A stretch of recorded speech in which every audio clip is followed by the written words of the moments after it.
Hello friends, मैं अभिजीत कुमार दुबे समृद्ध देश के यूट्यूब चैनल पे आप सभी का हार्दिक स्वागत करता हूं, अभिनंदन करता हूं दोस्तों। तो हमारे सभी जो छात्र हैं लगातार कॉल मैसेजेस कर रहे हैं कि सर क्या सीट बढ़ा है, क्या इस बात को लेकर के चीज हो रही है कि सीट कितनी बढ़ी है और उस वो जो सीट बढ़ा है तो फिर कट ऑफ पर क्या असर पड़ेगा, तो इस पर डिटेल में चर्चा करेंगे। और रिजल्ट का डेट लगातार एक्सटेंड हो रहा है रोस्टर क्लियर होने के बाद से। अब कहा जा रहा है कि जो रिजल्ट है वो 10 दिसंबर के पहले तक आएगा। तो आज वैसे भी 3 तारीख हो चुका और अब पहले तो आज डॉक्टर राजेंद्र प्रसाद जी की जयंती है। हमारे बिहार के व्यक्ति थे और भारत के पहले राष्ट्रपति बने और जिन तमाम स्थितियों में उन्होंने भारत के राष्ट्रपति के पद पर उन्हें बिठाया गया था और जिस तरह की मुश्किलात से वो निकले थे और जो उनकी मेरिट थी उनके बारे में ही अंग्रेजों ने क्या लिखा, examiner is better than examining ना, परीक्षार्थी परीक्षक से बेहतर है। तो आज वही हमारे जो आदरणीय पूजनीय राजेंद्र प्रसाद जी की आज जयंती है, तो मैं आप सभी को इसकी हार्दिक बधाई देता हूं। और अब हम लोग बात करेंगे, क्योंकि शिक्षा के क्षेत्र की बात हो रही है और राजेंद्र प्रसाद की बात ना हो, ऐसा हो ही नहीं सकता है। और राजेंद्र प्रसाद वो ऐसे व्यक्ति थे जो अमेरिका में जाकर के अमेरिका के संविधान में उसके इंग्लिश में गलती निकाल दिए थे कि तुम्हारा इंग्लिश ग्रामर सही नहीं है। सोचिए, बिहार का आदमी अमेरिका जाता है और अमेरिका जाकर के अमेरिका के प्रेसिडेंट को कहता है कि तुम्हारे कॉन्स्टिट्यूशन में जो इंग्लिश में बातें लिखी हुई है वो सही नहीं है, वो उसका ग्रामेटिकल एरर है, और उसको हमारे राजेंद्र प्रसाद जी ने ठीक किया था। तो आप समझिए, और वो आज भी अमेरिका के व्हाइट हाउस में वो चीज रखा हुआ है जो इन्होंने ठीक किया था। तो हमारे लिए बहुत गौरव का विषय है कि हमारे राज्य से संबंधित थे हमारे आदरणीय और पूजनीय डॉक्टर राजेंद्र प्रसाद जी।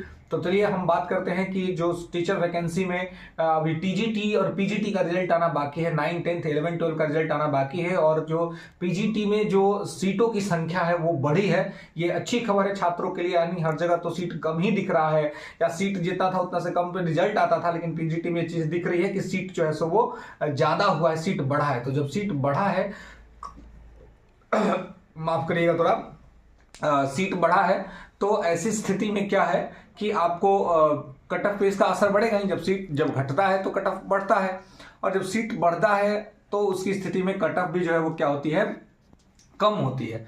तो यहां पर जो है वो क्या कि कट ऑफ कमेगा। तो पीजीटी के विद्यार्थियों के लिए ये एक प्रकार से खुशखबरी है, उनके लिए एक निश्चिंतता का ये है कि भाई तो हम लोग जो कट ऑफ बता रहे थे हो सकता है उससे भी 1-2 नंबर जो है सो वो नीचे आ जाए उनका कट ऑफ। तो इसलिए हमारे सभी छात्रों से हमारा निवेदन है कि आप लोग ज्यादा परेशान न होइए। लगातार रात से कल से मैसेज आ रहे हैं कि सर कट ऑफ का क्या होगा। देखिए, आप एग्जाम दे चुके हैं, तो जब आप एग्जाम दे चुके हैं तो अब क्या होगा नहीं होगा ईश्वर के हाथ में है, तो इसको छोड़ दीजिए। इसमें आपको बहुत ज्यादा तनाव और टेंशन लेने का जरूरत नहीं है, ठीक है। आपका रिजल्ट आएगा, बस इस पर आप बिलीव कीजिए। और स्वामी विवेकानंद ने जैसा कहा था कि जैसी आपकी सोच होगी वैसी आपकी मनोवृत्ति होगी, और जैसी आपकी मनोवृत्ति होगी वैसी आपकी अभिवृत्ति होगी। तो जब सब कुछ मनोवृत्ति से ही होना है तो क्यों ना मनोवृत्ति को ठीक रखा जाए, क्योंकि अभिवृत्ति तो वही होने वाली है। तो इसलिए हम आप सभी को ये कहना चाहेंगे कि आप लोग जो सो निश्चिंत रहें, और जो ठीक ठाक परफॉर्म किए हुए हैं। और मैं कट ऑफ पर चूंकि बार बार नहीं बोलूंगा, क्योंकि पीछे बहुत बार कट ऑफ पे चीजें बातें हो चुकी हैं,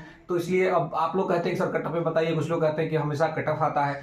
तो इसलिए एक जो पीछे बताया गया है, सीट बढ़ने के बाद, चूंकि सीट बढ़ा है लेकिन बहुत बड़े स्तर पे तो सीट नहीं बढ़ा है, तो ऐसी स्थिति में कोई बहुत बड़ा उतार चढ़ाव देखने को नहीं मिलेगा। लेकिन हाँ, थोड़ी तो जो हम लोग उम्मीद लगा रहे थे उससे 1-8 नंबर के कम कट ऑफ जाने की संभावना आपको रहेगी पीजीटी के अंदर में। और 10 दिसंबर से पहले जो है सो आपका रिजल्ट आ जाएगा।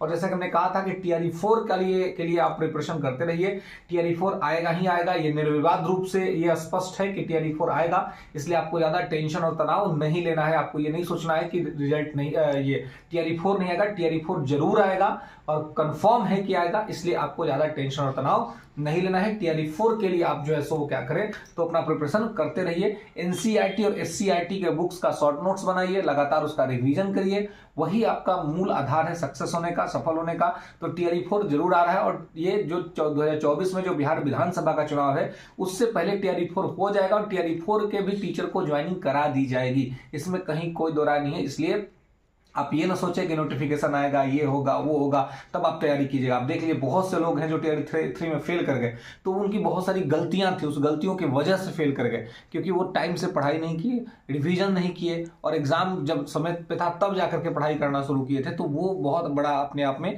दुष्कर हो जाता है। तो बहुत सारे छात्रों का नहीं हुआ है तो परेशान है।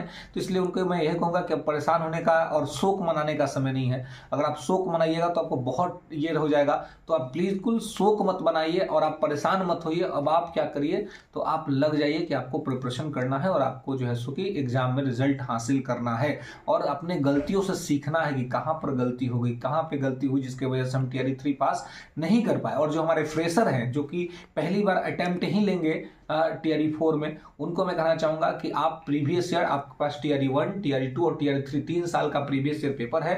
तीनों साल के पेपर को स्टडी करिए, आपको खुद ही अनुमान लग जाएगा कि पेपर कैसा पूछा जा रहा है, पेपर के टफनेस लेवल क्या है, पेपर को क्वालिफाई करने के लिए क्या क्या चीजें आपको पढ़नी है, ये चीजें आपकी उसमें क्लियर हो जाएगी।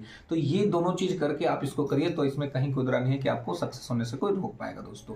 चलिए, तो 10 दिसंबर से पहले की संभावना है, रिजल्ट आ जाएगा टीजीटी पीजीटी का। उम्मीद करते हैं हमारे सभी छात्रों का उसमें भला होगा, ईश्वर करे कि सबका रिजल्ट आए। और चूंकि सीट बढ़ा है तो कट ऑफ में थोड़ी गिरावट आएगी। टीआरई 4 के लिए आप सभी को शुभकामनाएं है कि आप टीआरई 4 के लिए पूरे मन से, पूरे मनोयोग से तैयार हो जाइए। जिनका टीआरई 3 में रिजल्ट नहीं हुआ है 1 to 5 6 to 8 में, उनको शोक मनाने का बिल्कुल टाइम नहीं है। टीआरई 4 एक सबसे बड़ा, और मैं कह सकता हूं कि एक प्रकार से सबसे बड़ा अंतिम वैकेंसी होगा। सबसे बड़ा अंतिम वैकेंसी मतलब इसका ऐसा नहीं कि इसके बाद आएगा नहीं, लेकिन यह सबसे बड़ा अंतिम वैकेंसी होगा। अच्छी खासी सीटें आ रही हैं, 1 लाख के पार सीट उसमें भी रहेंगी, तो आपको ये चांस आपके लिए बहुत गोल्डन है, बहुत सुनहरा है, यहाँ पे जॉब ले लीजिए। चलिए, मिलते हैं फिर अगले वीडियो में, तब तक सुखी रहिए, स्वस्थ रहिए और समृद्ध रहिए। धन्यवाद।